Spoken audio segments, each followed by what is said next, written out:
Bonjour à tous. J'avais l'habitude de m'inquiéter beaucoup de tout ce qui se passait dans ma vie. Et si je ne réussissais pas mes examens? Et si je lançais une nouvelle entreprise mais que j'échouais? Et si je ne parvenais pas à obtenir mon diplôme et que je décevais mes parents? Et si je n'arrivais pas à trouver un emploi après l'université? Et si je me faisais licencier? Que penseraient mes amis et mes collègues de moi? Etc. Aujourd'hui, mon attitude face à l'inquiétude a complètement changé après avoir lu le livre de Dale Carnegie intitulé « Triompher de vos soucis, vivez que diable ». Dans cette vidéo, je vais partager avec vous 16 conseils tirés du livre que vous pouvez utiliser pour combattre l'inquiétude. Chapitre 1. Quel est le pire qui puisse arriver? Lorsqu'un événement se produit, posez-vous cette question. Quel est le pire résultat qui puisse arriver? Selon Carnegie, les choses que nous croyons vraiment mauvaises ne le sont pas autant que nous le pensons en réalité. Je me souviens que lorsque je préparais mon examen final à l'université, j'étais tellement inquiète et stressée que je ne pouvais pas dormir la nuit. C'est tellement stupide, mais je croyais que si je ratais mon examen, je ne pourrais pas trouver de travail et que les gens me regarderaient de haut. Aujourd'hui, cela fait déjà plusieurs années que j'ai passé l'examen d'État et que j'ai travaillé dans plusieurs entreprises, mais aucune d'entre elles ne m'a demandé mon diplôme. Je n'ai vu mon diplôme que 2 fois. La première fois quand je l'ai reçu et la seconde quand j'ai déménagé de mon ancien appartement. C'est tout. Maintenant, je regarde en arrière et je me demande, cela valait-il la peine de s'inquiéter toutes ces fois à cause de ce diplôme? Et la réponse est absolument non. Si j'avais clairement défini le pire résultat, je pouvais voir que dans le pire des cas, je n'obtiendrais pas mon diplôme, ce qui était très probable, car si j'avais réussi tous ces examens pendant mes études, cela signifiait que j'avais le potentiel pour réussir l'examen d'État également. De plus, l'université m'a offert 3 tentatives pour passer l'examen et j'étais sûre que je réussirais à l'une d'entre elles. C'est fou comme nous nous inquiétons et nous stressons pour des choses qui ne sont pas importantes. Internet ne fonctionne pas, on s'énerve. La télévision tombe en panne, on s'énerve.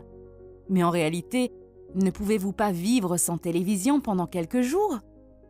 Ne pouvez-vous pas aller dans un café pour Internet? L'inquiétude et le stress réduisent considérablement notre durée de vie. Voici une formule en 3 étapes. Première étape. Analysez honnêtement la situation et déterminez quelle est la pire chose qui puisse vous arriver. Deuxième étape, après avoir déterminé ce qui est le pire qui puisse vous arriver, acceptez-le. Acceptez-le tel quel. Troisième étape, une fois que vous avez accepté le pire résultat, consacrez calmement votre temps et votre énergie à essayer d'améliorer la situation. L'acceptation de ce qui est arrivé est la première étape pour surmonter les conséquences de tout malheur. L'une des pires caractéristiques de l'inquiétude est qu'elle détruit notre capacité de concentration. Lorsque nous nous inquiétons, notre esprit saute ici et là. L'acceptation nous calme et nous permet de nous concentrer sur la solution. Je recommande vivement d'utiliser cette tactique. Je l'utilise déjà depuis des années et je suis étonnée de constater qu'elle me calme immédiatement, car elle m'aide à voir que même le pire scénario n'est pas aussi mauvais que je le pense. Chapitre 2. Comment chasser l'inquiétude de votre esprit? Pendant la Deuxième Guerre mondiale, un journaliste a demandé à Winston Churchill s'il était inquiet de ce qui se passait, et Churchill a répondu « Je suis trop occupé, je n'ai pas le temps de m'inquiéter ». Churchill n'essayait pas de paraître cool ou fort, il disait simplement la vérité. Si vous êtes vraiment occupé à faire quelque chose, l'inquiétude ne peut pas entrer dans votre esprit. Aujourd'hui, les médecins prescrivent aux patients qui souffrent d'inquiétude de s'occuper à faire quelque chose.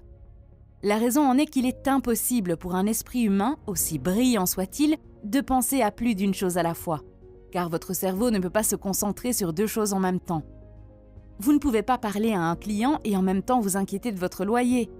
Vous ne pouvez pas être heureux et en même temps être contrarié. C'est toujours l'un ou l'autre.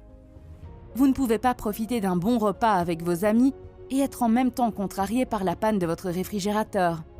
Il est donc psychologiquement prouvé que notre esprit ne peut se concentrer que sur une seule chose. Donc, si vous êtes préoccupé par quelque chose et que vous ne pouvez pas vous empêcher d'y penser, Trouvez un travail qui vous occupera et nécessitera toute votre attention. La raison pour laquelle je parle d'attention totale est qu'il y a certaines tâches qui sont devenues une habitude et que vous pouvez faire automatiquement, comme faire votre lit. Le but d'une habitude est d'économiser les ressources de votre cerveau. C'est pourquoi vous pouvez faire le lit et vous inquiéter simultanément. Il doit s'agir d'un travail qui requiert votre attention. Je voudrais vous raconter l'histoire d'un de mes amis sur l'importance d'occuper votre esprit. Il a servi dans l'armée et a suivi une période de formation de 3 mois avant d'être envoyé à sa base. Pendant ces 3 mois, il avait un commandant que tout le monde détestait, car il ne les laissait pas s'asseoir et se reposer.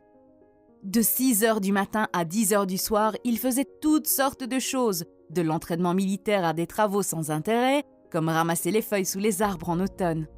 Même quand il n'y avait plus rien à faire, le commandant trouvait toujours des choses à faire, comme balayer le sol qu'il venait de balayer quelques heures auparavant. Vous pouvez imaginer la haine que mon ami avait envers lui.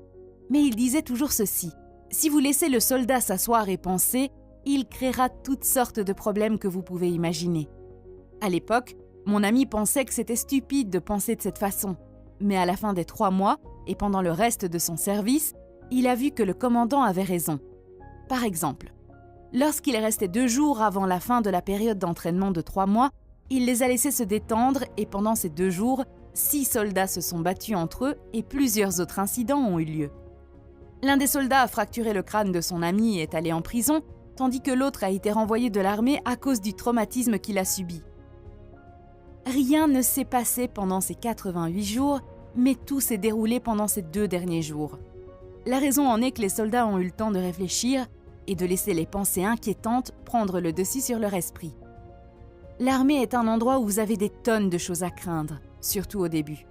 C'est un environnement assez dépressif et même les choses les plus simples peuvent vous rendre inquiet, accablé, déprimé et agressif.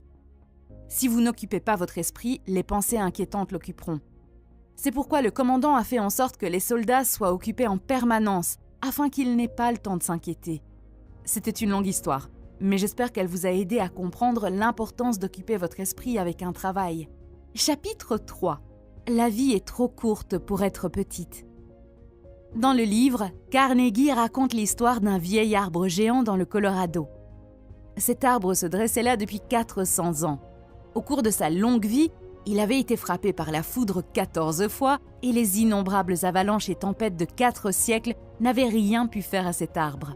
Il a survécu à tout. Mais à la fin, une armée de petits insectes a attaqué l'arbre et l'a détruit. Les tempêtes, la foudre et le temps n'ont rien pu faire, mais de petits insectes que l'on peut écraser entre l'index et le pouce l'ont complètement détruit. Ne sommes-nous pas tous comme cet arbre géant ? Ne réussissons-nous pas à survivre aux tempêtes, aux avalanches et aux éclairs de la vie, mais laissons notre cœur être rongé par des petits soucis, de petits soucis qui pourraient être écrasés facilement ? Ne nous laissons pas bouleverser par de petites choses.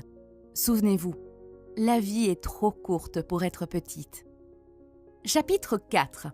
Comment analyser et résoudre les problèmes d'inquiétude ? La confusion est la principale cause d'inquiétude. La moitié des soucis dans le monde sont causés par des personnes qui essaient de prendre des décisions avant d'avoir suffisamment d'informations et de compréhension du problème. Si vous consacrez votre temps à analyser les faits de manière objective, vos soucis s'évaporeront à la lumière de la connaissance. Un problème bien énoncé est un problème à moitié résolu. Voici donc une formule en 4 étapes pour analyser et résoudre vos soucis. Première étape, notez précisément ce qui vous préoccupe.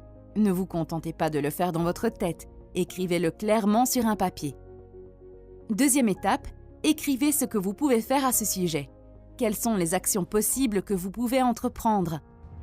Troisième étape, décidez de ce que vous allez faire. Choisissez la meilleure action de l'étape précédente. Quatrième étape, commencez immédiatement à appliquer votre décision. Ne vous arrêtez pas pour reconsidérer votre décision. Ne regardez pas en arrière par-dessus votre épaule. L'expérience m'a prouvé l'énorme valeur de la prise d'une décision. C'est l'incapacité à prendre une décision fixe qui vous rend fou. C'est l'incapacité à cesser de tourner en rond qui gâche vos journées et vous conduit à la dépression nerveuse. Si vous suivez la formule en 4 étapes ci-dessus, vous verrez que 50% de vos soucis disparaîtront dès que vous aurez pris une décision claire. et 40% de plus disparaîtront lorsque vous commencerez à appliquer cette décision.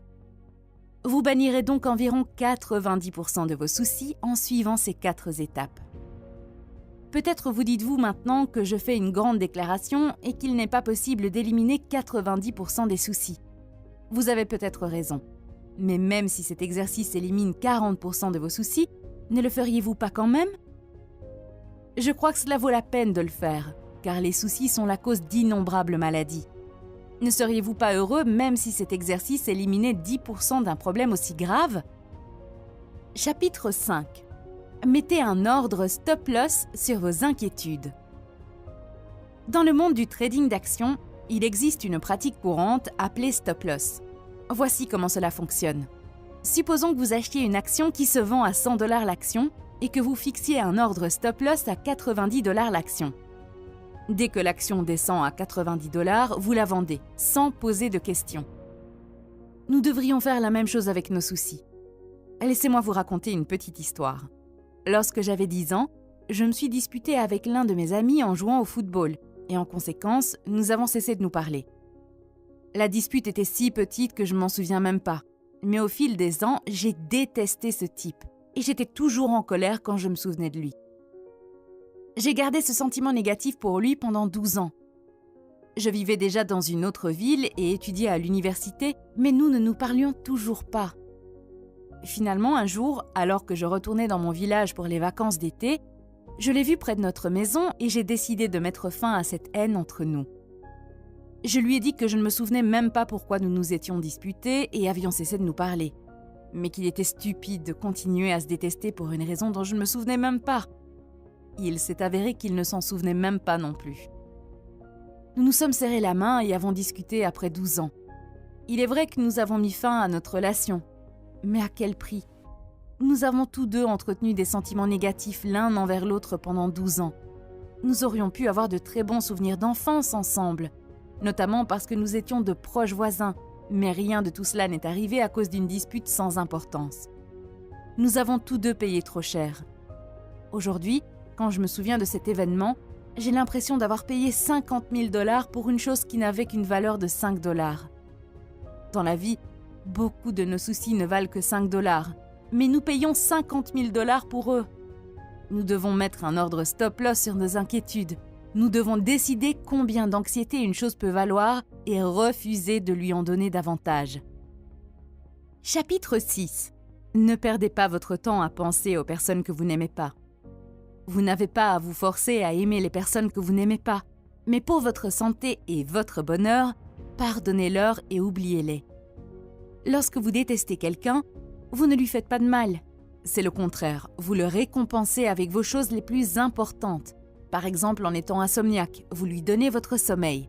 En perdant votre appétit, vous lui donnez votre appétit. En augmentant votre stress, vous lui donnez votre santé.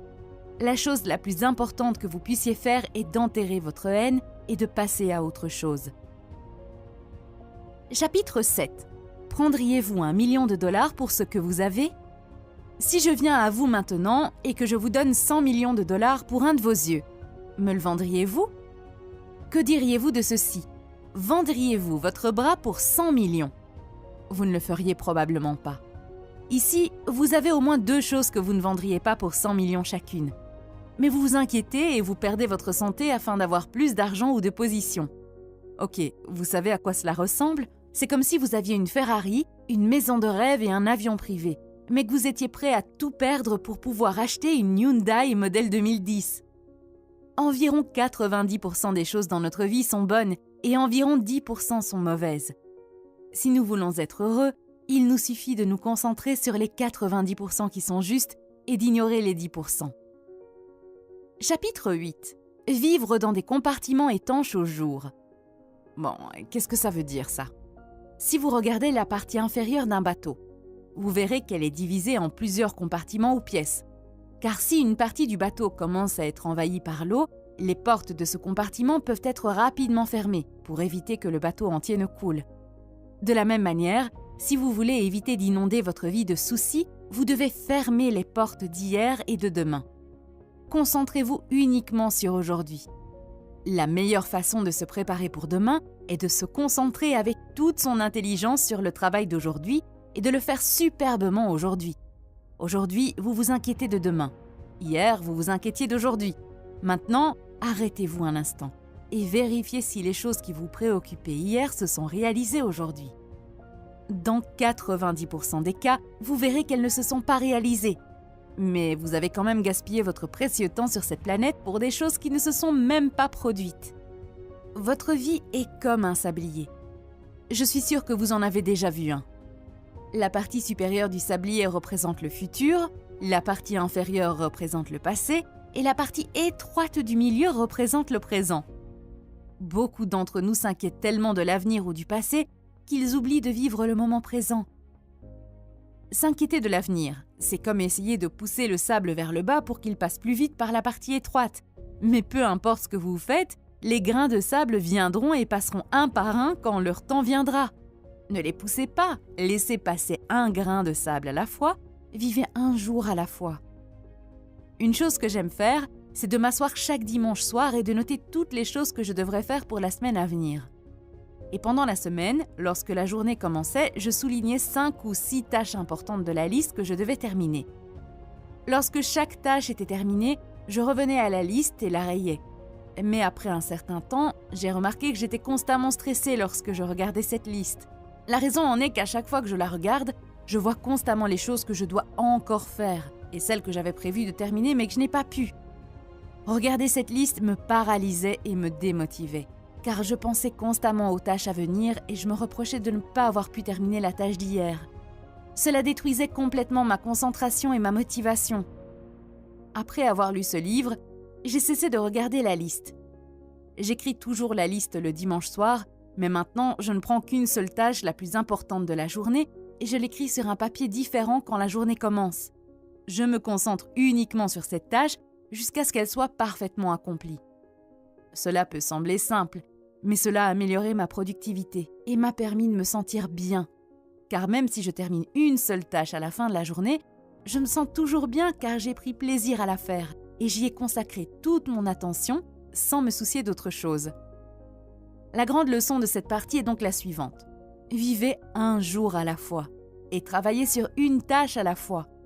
Si vous faites cela, vous serez étonné de voir tout ce que vous pouvez accomplir en une journée et vous vous sentirez beaucoup plus heureux. Chapitre 9. La loi des moyennes. Un de mes amis proches allait prendre l'avion pour la première fois et il avait vraiment peur. Il avait peur que l'avion explose en vol ou qu'un autre type d'accident se produise et qu'il meure. Pour le calmer, j'ai donc décidé d'utiliser l'approche de la loi des moyennes de Carnegie. La loi des moyennes fait référence à la probabilité qu'un événement spécifique se produise. J'ai fait quelques recherches et j'ai découvert que la compagnie que mon ami empruntait existe depuis plus de 20 ans et qu'au cours de ces 20 ans, elle n'a eu qu'un seul accident, qui s'est produit au sol alors que l'avion décollait. Et même dans cet accident, personne n'a été blessé. Ils ont effectué au moins 30 à 40 vols par jour pendant 20 ans et un seul accident mineur a eu lieu. Selon la loi des moyennes, les chances que mon ami meure sur ce vol étaient presque nulles. Lorsque je lui ai raconté les statistiques, il a commencé à examiner la question de façon logique et s'est senti beaucoup mieux, réalisant qu'il n'avait aucune base solide pour ses inquiétudes. Carnegie affirme que la marine américaine a utilisé la loi des moyennes afin de remonter le moral des marins. Les marins qui étaient affectés à des pétroliers à haut indice d'octane craignaient initialement de mourir si le pétrolier explosait. La marine leur a donc fourni des chiffres exacts. Ils ont déclaré que sur les 100 pétroliers touchés par des torpilles, 60 étaient restés à flot et que seuls 5 avaient coulé en moins de 10 minutes. Lorsque les marins ont pris connaissance de ces chiffres, ils ont réalisé que même dans le pire des scénarios, ils disposaient de 10 minutes, ce qui était bien suffisant pour évacuer. Il y a de fortes chances que ce qui vous inquiète ne se produise pas. Alors posez-vous toujours cette question. Selon la loi des moyennes, quelle est la probabilité que cet événement se produise ? Dans certains cas, vous constaterez que cette probabilité est proche de 0, mais vous vous en inquiétez beaucoup. Chapitre 10. Comment éliminer 50% de vos soucis professionnels ? Dans ce livre, Carnegie raconte l'histoire d'un manager qui passait la plupart de son temps en réunion à discuter des problèmes de l'entreprise avec son équipe. Le manager raconte qu'il assistait généralement à une réunion et qu'après plusieurs heures de discussion, il quittait la réunion frustré, sans action ou décision concrète. Il a continué à travailler de cette manière pendant plusieurs années, mais a ensuite décidé d'appliquer une nouvelle formule en 4 étapes. Selon cette nouvelle formule, toute personne qui voulait porter un problème à son attention devait d'abord répondre aux 4 questions suivantes.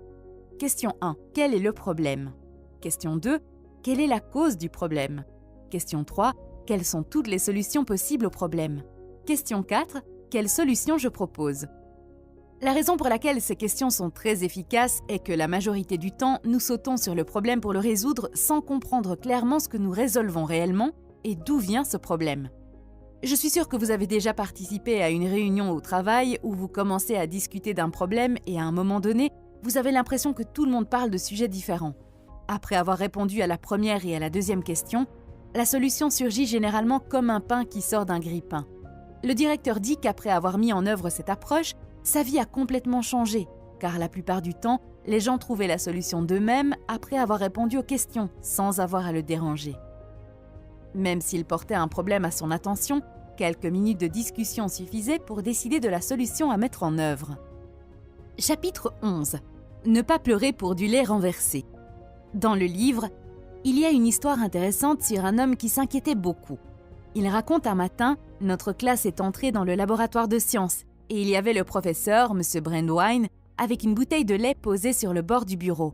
Nous nous sommes tous assis, fixant le lait et nous demandant ce que cela avait à voir avec le cours d'hygiène qu'il enseignait. Puis tout à coup, M. Brandywine s'est levé, a balayé la bouteille de lait avec fracas dans l'évier et a crié « Ne pleurez pas pour du lait renversé !» Il nous a ensuite tous fait venir à l'évier pour regarder l'épave. « Regardez bien !» nous a-t-il dit, « parce que je veux que vous vous souveniez de cette leçon pour le reste de votre vie. » Ce lait est parti. Vous pouvez voir qu'il est tombé dans l'évier.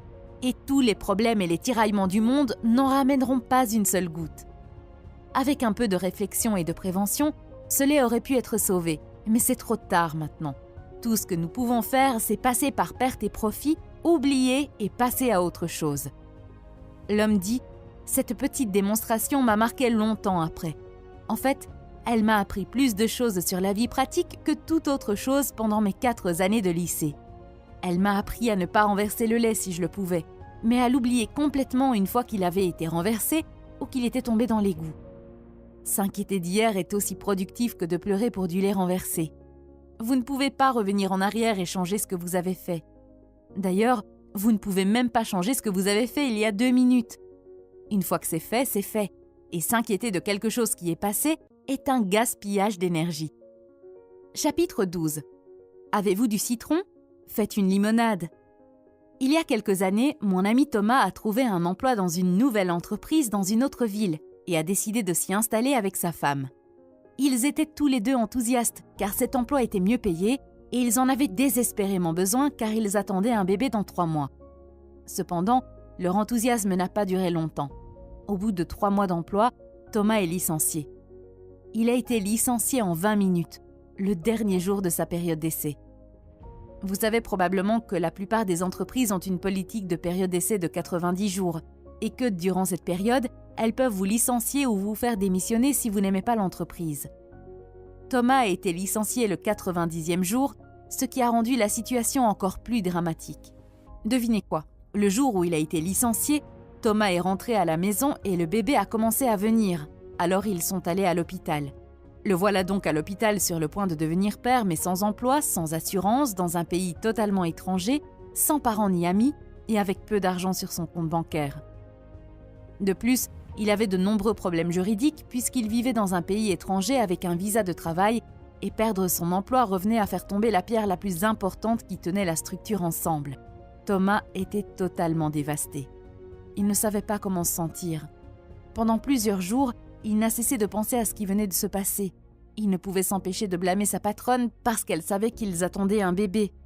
Il reproche à sa patronne de ne pas l'avoir averti pour qu'il ait la possibilité d'améliorer sa performance.